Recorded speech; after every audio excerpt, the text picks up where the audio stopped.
तो स्वागत है आप सभी का अपने चैनल ऑनलाइन स्टडी 1.6 में। इससे पहले वाले वीडियो में प्रश्नावली 1.1 और प्रश्नावली 1.2 के बेसिक कंसेप्ट के साथ साथ बोर्ड एग्जाम में जो प्रश्न पूछा जाता है उसको भी हल कर चुके थे। इस वीडियो में प्रश्नावली 1.3 को हल करेंगे। देखिए, प्रश्नावली 1.3 से प्रत्येक वर्ष बोर्ड एग्जाम में एक क्वेश्चन आता है, वो भी सब्जेक्टिव में, 2 नंबर वाला सब्जेक्टिव में।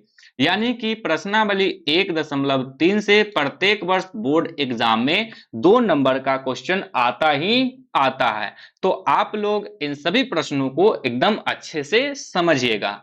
तो चलिए पहला नंबर प्रश्न से शुरू करते हैं। तो देखिए, यहाँ पे पहला नंबर प्रश्न है, सिद्ध कीजिए कि √5 एक अपरिमेय संख्या है। तो जब कभी भी आप लोगों को अपरिमेय सिद्ध करने वाला प्रश्न आए तो वहां पे उपयोग कीजिए विरोधाभास नियम का। विरोधाभास नियम कहने का अर्थ यह होता है कि यहाँ पे हमको अपरिमेय सिद्ध करना है तो उसको मान लीजिए परिमेय। सबसे पहला काम यही करना पड़ता है। तो यहाँ पे हम सबसे पहला काम यही करेंगे कि लिखेंगे माना कि √5 एक क्या है, परिमेय संख्या है। तो यहाँ पे लिख दिए कि परिमेय संख्या है। परिमेय संख्या किसे कहते हैं ये आप लोगों को पिछले वीडियो में बहुत अच्छे से समझाए थे। चलिए यहाँ पे भी आपको समझा देते हैं। देखिए, परिमेय संख्या जो है उसको हम लोग P/Q के रूप में लिख सकते हैं तथा P और Q यानी कि P तथा Q क्या होना चाहिए, सअभाज्य होना चाहिए। सअभाज्य हो तथा Q बराबर नहीं हो किसके, 0 के। यहाँ पे ये जो सअभाज्य है इसको भी हम आपको कुछ ही देर में समझाएंगे। तो पहले यहाँ पे ये चीज लिख देते हैं। लिख देते हैं कि P तथा Q क्या है, सहअभाज्य है। तो यहाँ पे लिख देते हैं P तथा Q सहअभाज्य सहअभाज्य है तथा Q बराबर नहीं है 0 के। तो लिख दिए। अब देखिए, यहाँ पे √5 को परिमेय संख्या माने हैं, इसीलिए इस √5 को P/Q के बराबर में लिख सकते हैं। तो लिख दिए। अब देखिए, ये जो 5 है, √5 है, इसको परिमेय संख्या मान लिए हैं। तो क्या परिमेय संख्या रूट से पूरा पूरा बाहर निकलता है? तो हाँ, परिमेय संख्या पूरा पूरा रूट से बाहर निकलता है। तो इसके लिए हमें क्या करना होगा, इस 5 को भी रूट से बाहर निकालना होगा। तो रूट से बाहर निकालने के लिए क्या करेंगे, स्क्वायर करेंगे। तो जब स्क्वायर करते हैं तो स्क्वायर से ये रूट कैंसिल हो जाता है, यानी कि 5 रूट से बाहर आ जाएगा। तो देखिए, यदि बराबर के इस तरफ स्क्वायर करेंगे तो बराबर के इस तरफ भी हमें स्क्वायर करना ही करना पड़ेगा, क्योंकि ये नियम होता है कि यदि बराबर के एक तरफ कोई काम करते हैं तो बराबर के दूसरे तरफ भी हमें वो काम करना ही करना पड़ता है। तो हमें क्या करना होगा कि बराबर के दोनों तरफ स्क्वायर करना होगा। स्क्वायर को हिंदी में कहते हैं वर्ग करना। तो इसी चीज को यहाँ पे लिखेंगे, दोनों तरफ वर्ग करने पर करने पर। अब वर्ग करेंगे तो ये हो जाएगा √5 का स्क्वायर बराबर P/Q का स्क्वायर। अब देखिए, यहाँ पे ये स्क्वायर से ये रूट कैंसिल हो जाएगा तो 5 रूट से बाहर आ जाएगा। और ये जो स्क्वायर है ये इस P पे भी लगा हुआ है और Q पे भी लगा हुआ है। तो हम यहाँ पे P²/Q² लिख सकते हैं, लिख देंगे। अब देखिए, इस 5 के हर में कुछ नहीं है तो 1 ले सकते हैं, तो 1 ले लिए। अब यहाँ पे हम क्या कर सकते हैं, बाई क्रॉस यानी कि कैंचिया गुना कर सकते हैं। तो कैंचिया गुना करेंगे तो 1 को P² से गुना करेंगे तो हो जाएगा P² बराबर। अब 5 को Q² से गुना करेंगे तो हो जाएगा 5Q²।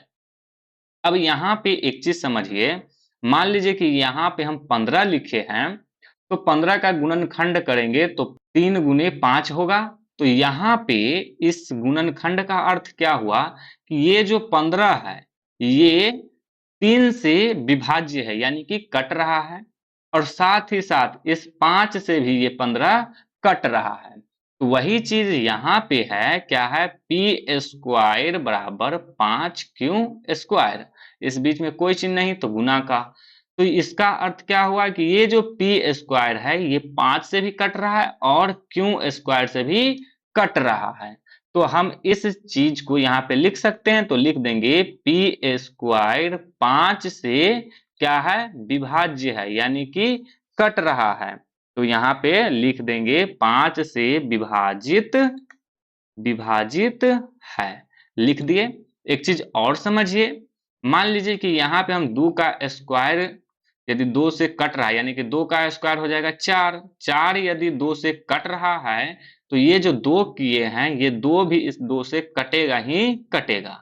तो वही चीज यहाँ पे है, यदि पी स्क्वायर 5 से कट रहा है तो ये जो पी है ये भी 5 से कटेगा ही कटेगा। तो हम इस चीज को यहाँ पे लिख सकते हैं, क्या लिख सकते हैं कि P भी क्या है, 5 से विभाजित है। तो यहाँ पे लिख देंगे P भी 5 से विभाजित है, लिख दिए। आइए अब इसको यहाँ पे हल करते हैं। तो देखिए यहाँ पे P कितना से विभाजित है, 5 से विभाजित है। तो क्या कीजिए आप P बराबर में लिख दीजिए 5, लिख दिए। यहाँ तक कोई दिक्कत नहीं। अब क्या कीजिए कि यहाँ पे कोई एक चर मान ले लीजिए। चर मान कहने का अर्थ यह हुआ कि A से Z तक में कोई भी एक मान ले लीजिए। आइए हम यहाँ पे ले लेते हैं R, अपने मन से ले रहे हैं इसलिए यहाँ पे कोई दिक्कत की बात नहीं है, अपने मन से आप कोई भी ले सकते हैं। R के जगह पे S T U V Y Z कुछ भी ले सकते हैं। हम यहाँ पे ले लिए R। अब देखिए यहाँ पे P बराबर है 5R, लेकिन यहाँ पे क्या है, P स्क्वायर है। तो इसको भी हमें क्या करना होगा, P स्क्वायर बनाना होगा। तो P स्क्वायर बनाने के लिए हमें क्या करना होगा, वर्ग करना होगा। तो यदि बराबर के इस तरफ वर्ग करेंगे तो बराबर के इस तरफ भी करना होगा। तो इसके लिए हमें क्या करना होगा, दोनों तरफ करना होगा। तो लिखेंगे दोनों तरफ क्या करने पे, वर्ग करने पर, दोनों तरफ वर्ग करने पर। तो ये हो जाएगा P का स्क्वायर बराबर 5R का स्क्वायर। तो ये हो जाएगा P स्क्वायर बराबर, यहाँ पे 5 का स्क्वायर करेंगे तो हो जाएगा 50 25, R का स्क्वायर करेंगे हो जाएगा R स्क्वायर। इसको मान लीजिए समीकरण 1, मान लिए समीकरण 1। अब देखिए यहाँ पे हम पहले से पी स्क्वायर का मान निकाल चुके हैं। तो यहाँ पे जो पी स्क्वायर है इसके स्थान पे हम पी स्क्वायर का मान रख सकते हैं। तो आइए पी स्क्वायर के मान को हम समीकरण 1 में रख देते हैं। तो इसके लिए यहाँ पे लिखना होगा पी स्क्वायर का मान कहाँ रख रहे हैं, समीकरण 1 में। तो समीकरण 1 में रखने पर समीकरण 1 क्या है, समीकरण 1 है पी स्क्वायर बराबर 25R स्क्वायर। देखिए पी स्क्वायर का मान कितना है, 5q²। तो इस पी स्क्वायर के स्थान पे 5q² रख सकते हैं, तो रख दिए, बराबर 25R स्क्वायर। हमें यहाँ पे निकालना है q² का मान। तो इसके लिए इस 5 को बराबर के इस तरफ से इस तरफ लाना होगा। तो ये बराबर के इस तरफ क्यों के साथ गुना के रूप में है, इस तरफ आएगा तो हो जाएगा भाग में, यानी कि चला जाएगा बट्टा के नीचे। तो ये हो जाएगा q² बराबर 25R स्क्वायर बट्टा में 5, काटेंगे ये कट जाएगा 5 से 50 25। तो q² बराबर क्या हो जाएगा, 5R स्क्वायर। अब यहाँ पे भी देखिए ये जो q² है ये क्या होगा, 5 से विभाजित होगा। तो अब इसी बात को यहाँ पे लिख देंगे, q² 5 से क्या है, विभाजित है, विभाजित है। तो q भी क्या होगा, 5 से विभाजित होगा ही होगा। तो अब यहाँ पे ये भी चीज लिख देंगे कि q भी 5 से क्या है, विभाजित विभाजित है। अब यहाँ पे कुछ समझिए, ये रफ है, यहाँ पे कुछ समझिए। देखिए यहाँ पे ये P जो है ये भी विभाजित है और Q भी क्या है 5 से विभाजित है, यानी कि एक ठो गुणनखंड इसका 5 है और इसका भी 5 है। तो ये जो 5 है ये ऊपर वाले में भी है और नीचे वाले में भी है, यानी कि P और Q दोनों में है। तो वो संख्या जो दोनों में रहता है उसको कहते हैं उभयनिष्ठ। उभयनिष्ठ। तो ये जो 5 है ये क्या है उभयनिष्ठ है, तो यहाँ पे लिखते हैं उभयनिष्ठ। तो हम यहाँ पे लिख सकते हैं कि P तथा Q दोनों क्या है 5 से विभाजित है। तो यहाँ पे लिख देंगे चूंकि P तथा Q दोनों क्या है 5 से विभाजित है, दोनों 5 से विभाजित विभाजित है। तो इसीलिए क्या बोले कि यदि दोनों 5 से विभाजित है इसीलिए इसका उभयनिष्ठ गुणनखंड क्या हो जाएगा 5 हो जाएगा। तो अब उसी बात को यहाँ पे लिखेंगे इसीलिए P तथा Q का कम से कम कम से कम एक उभयनिष्ठ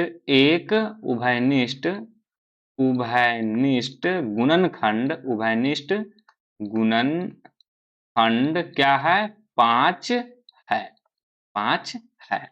अब यहाँ पे समझिए सह अभाज्य को।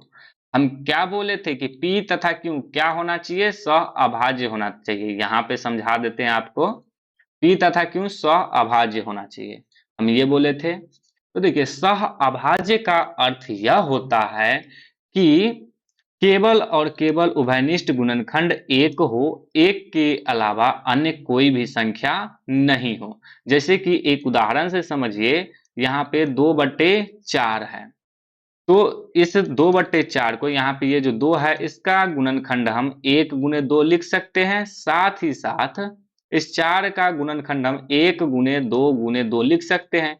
तो देखिए यहाँ पे ये जो 1 है यही एक नीचे भी है, यानी कि एक क्या है उभयनिष्ठ है। क्या है उभयनिष्ठ है। साथ ही साथ ये 2 ऊपर में भी है 2 नीचे में भी है, इसीलिए इस 2 भी क्या है ये 2 भी उभयनिष्ठ है। लेकिन सह अभाज्य होने के लिए केवल और केवल एक ही उभयनिष्ठ गुणनखंड हो, अन्य कोई भी संख्या गुणनखंड नहीं हो।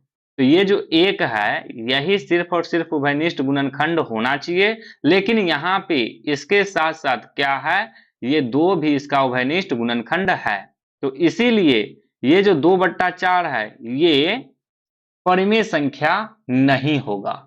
एक उदाहरण से और समझिए, जैसे 1 बट्टा में यहाँ पे 4 लिखे तो 1 का गुणनखंड 1 और 4 का गुणनखंड 1 गुने 2 लिख सकते हैं।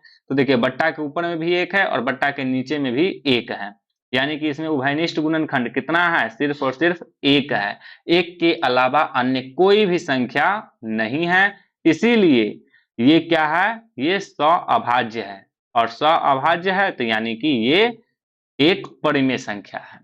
लेकिन यहाँ पे क्या है कि P तथा Q का कम से कम एक उभयनिष्ठ गुणनखंड कितना आ गया है 5 आ गया है। लेकिन यहाँ पे हम क्या माने हैं कि P तथा Q क्या है सह अभाज्य है, और यहाँ पे तो सह अभाज्य नहीं आया, यानी कि हम जो ये माने हैं ये क्या माने हैं गलत माने हैं, यानी कि उल्टा माने हैं। तो अब यहाँ पे हम लिख देंगे अतः हमारी अवधारणा क्या है विरोधाभास है। विरोधाभास कहने का अर्थ यह हुआ कि उल्टा है, विरोधाभास है, विरोधाभास है यानी कि उल्टा है। तो इसीलिए √5 क्या हो जाएगा एक अपरिमेय संख्या है। तो अभी लिख देंगे इसीलिए √5 एक अपरिमेय संख्या है। यही हमको सिद्ध करना था, तो ये सिद्ध हो गया। तो अब यहाँ पे लिख देंगे प्रूव्ड, तो यही हो जाएगा इसका आंसर। तो उम्मीद है कि आप लोगों को ये वाला प्रश्न समझ में आ गया है। आइए अब इसका दूसरा नंबर प्रश्न हल करते हैं। तो देखिए यहाँ पे दूसरा नंबर प्रश्न है, सिद्ध कीजिए कि 3 + 2√5 एक अपरिमेय संख्या है।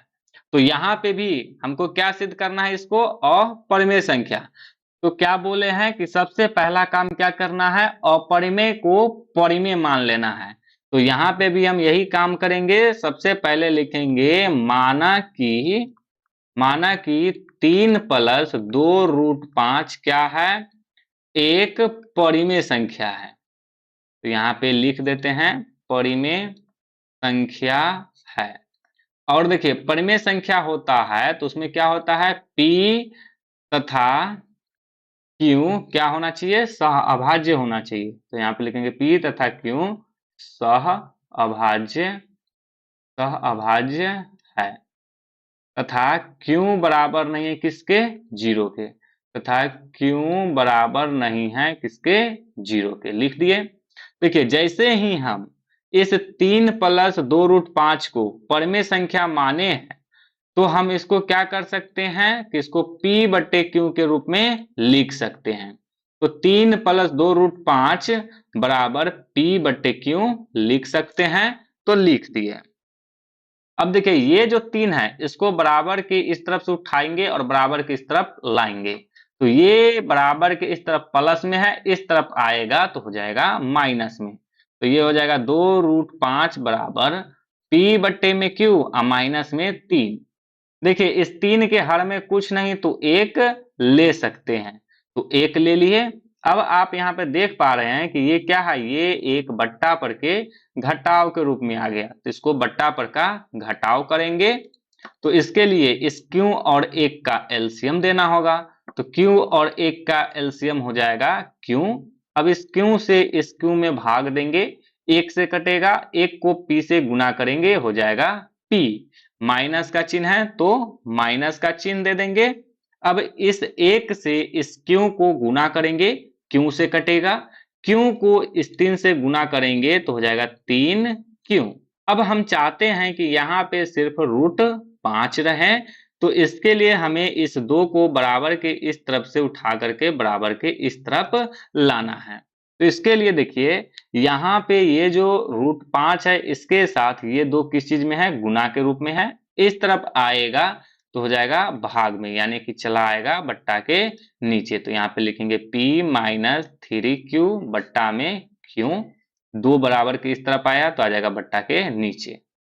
तो देखिए यहाँ पे क्या है कि ये जो p और q है ये क्या है, ये एक पूर्णांक है। जैसे कि यहाँ पे हम आपको दे दे 5 - 2 और बट्टा में 2 कह दे, चाहे 2 गुने 1 दे दे, तो क्या होगा, ये होगा 3 और बट्टा में 2। तो देखिए ये एक क्या है, ये एक परिमेय संख्या है। तो यहाँ पे भी तो ये इसी रूप में है ना, ये इसी रूप में है, तो ये क्या है, ये भी एक परिमेय संख्या है। तो हम यहाँ पे इसी बात को लिखेंगे। तो क्या लिखेंगे कि P तथा Q क्या है, एक पूर्णांक संख्या है। P तथा Q एक पूर्णांक संख्या है। इसीलिए P - 3Q बट्टा में 2Q क्या है, एक परिमेय संख्या है। क्या है, एक परिमेय संख्या है। लिख दिए। अब देखिए यदि आप बराबर के इस तरफ 3 लिखते हैं और बराबर के इस तरफ 2 लिखते हैं तो क्या ये आप सही लिखे हैं, नहीं ना, ये गलत है। क्योंकि बराबर के इस तरफ जो रहेगा वही चीज बराबर के इस तरफ भी होना चाहिए, यानी कि दोनों बराबर होना चाहिए, तभी हम बीच में बराबर देंगे। लेकिन यहाँ पे क्या है कि √5 है क्या, अपरिमेय संख्या। क्या है, अपरिमेय संख्या। और बराबर के इस तरफ p - 3q बट्टा में 2q जो है ये क्या है, परिमेय संख्या है। क्या है, परिमेय संख्या। यहाँ पे हम लिखे कि परिमेय संख्या है। तो इस परिमेय संख्या के हिसाब से ये जो है ये भी क्या होना चाहिए, परिमेय संख्या होना चाहिए। तो हम इसी बात को अब यहाँ पे लिखते हैं। तो इसके अनुसार √5 भी क्या होना चाहिए, परिमेय संख्या होना चाहिए। तो यहाँ पे लिख देंगे परिमेय संख्या होना होना चाहिए। लेकिन हम क्या अभी अभी जस्ट सिद्ध किए हैं कि √5 क्या है, एक अपरिमेय संख्या है। तो ये तो यहाँ पे हम गलत में फंस गए। क्यों? क्योंकि हम इस 5 को भी, ये जो √5 है इसको भी क्या कह रहे हैं कि परिमेय संख्या है। ये तो गलत कह रहे हैं क्योंकि अभी हम सिद्ध किए कि √5 एक अपरिमेय संख्या है। तो अब यहाँ पे हम इसी बात को लिखेंगे, क्या लिखेंगे कि हम जानते हैं कि क्या है, √5 एक क्या है, अपरिमेय संख्या है। √5 एक अपरिमेय संख्या है, ये हम जानते हैं क्योंकि हम अभी अभी सिद्ध किए हैं। तो क्या ये परिमेय संख्या, ये अपरिमेय संख्या के बराबर में कभी भी हो सकता है क्या? नहीं हो सकता है। यानी कि ये जो हम लाए हैं ये गलत लाए हैं। यानी कि ये जो गलत है, तो हम जो यहाँ पे ये जो मान दिए हैं इसको यही गलत मान दिए हैं, यानी कि विरोधाभास मान दिए हैं। तो इसी चीज को हम यहाँ पे लिख देंगे। अब लिखेंगे अतः हमारी अवधारणा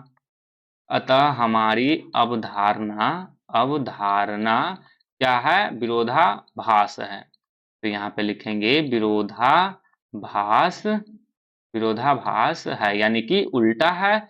इसीलिए 3 + 2√5 क्या है, एक अपरिमेय संख्या है, अपरिमेय संख्या है। तो यही हमको सिद्ध करना था। तो ये सिद्ध हो गया, तो अब लिख देंगे यहाँ पे प्रूव्ड। आइए इसके बाद तीसरा के पहला नंबर प्रश्न को हल करते हैं। तो देखिए यहाँ पे ये जो तीसरा नंबर प्रश्न है इसमें दिया हुआ है, सिद्ध कीजिए कि निम्नलिखित संख्याएं अपरिमेय हैं। तो यहाँ पे तीसरा के पहला नंबर है 1/√2। पहला नंबर में क्या है, 1/√2। तो आपको क्या बोले हैं कि अपरिमेय सिद्ध करने के लिए सबसे पहला काम क्या करना है कि परिमेय मान लेना है। तो यहाँ पे भी हम क्या करेंगे, इस 1/√2 को परिमेय मान लेंगे। तो लिखेंगे 1/√2 एक क्या है, परिमेय संख्या है, एक परिमेय संख्या है। परिमेय संख्या में p तथा q क्या होता है, सह अभाज्य होता है। तो यहाँ पे लिख देंगे p तथा q सह अभाज्य है, तथा क्यों क्या नहीं होना चाहिए, क्यों बराबर नहीं होना चाहिए 0 के, लिख दिए। अब देखिए हम इसको क्या मान दिए हैं, परिमेय संख्या मान दिए, इसीलिए हम 1/√2 को p/q के रूप में लिख सकते हैं। तो लिख देंगे यहाँ पे 1/√2 बराबर में p/q। अब यहाँ पे कर देंगे कैंचिया गुना। तो यहाँ पे क्या करेंगे, √2 को p से गुना करेंगे तो क्या हो जाएगा, p√2 बराबर 1 को इस q से गुना करेंगे तो क्या हो जाएगा, q हो जाएगा। अब क्या करेंगे, इस √2 को बराबर के इस तरफ रहने देते हैं और इस p को बराबर के इस तरफ लाते हैं। तो ये इधर √2 के साथ गुना के रूप में इधर आएगा तो हो जाएगा भाग में। तो √2 बराबर क्या हो जाएगा, q/p। अब फिर से यहाँ पे देखिए, ये जो q/p आया यह क्या हो जाएगा, एक परिमेय संख्या हो जाएगा। क्यों? क्योंकि p और q दोनों क्या है, एक पूर्णांक है। तो हम यहाँ पे इसी बात को लिख देंगे, लिखेंगे p तथा, यहाँ पे लिखेंगे चूंकि p तथा q क्या है, एक पूर्णांक है, एक पूर्णांक है। तो इसीलिए का यहाँ पे हम चिन्ह दे दिए हैं, इसीलिए q/p क्या है, एक परिमेय संख्या है। क्या है, एक परिमेय संख्या है। देखिए यदि बराबर के एक तरफ यदि परिमेय संख्या है तो नियम के हिसाब से बराबर के दूसरे तरफ वाला भी क्या होना चाहिए, परिमेय संख्या होना चाहिए। तो यहाँ पे यदि q/p परिमेय संख्या है तो √2 भी क्या होना चाहिए, परिमेय संख्या होना चाहिए। तो इसी चीज को यहाँ पे लिखेंगे कि इसके हिसाब से, तो इसके अनुसार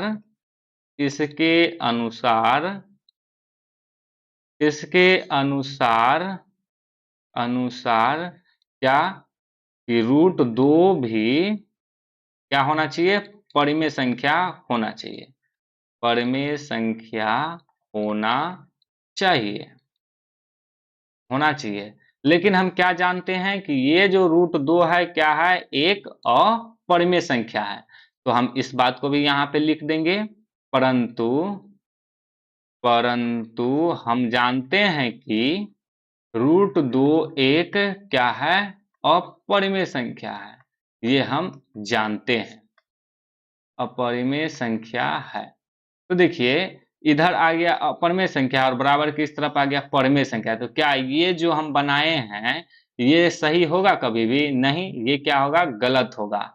तो अब हम इसी चीज को यहाँ पे लिख देंगे। तो लिखेंगे अतः हमारी अवधारणा क्या है, गलत है या विरोधाभास है।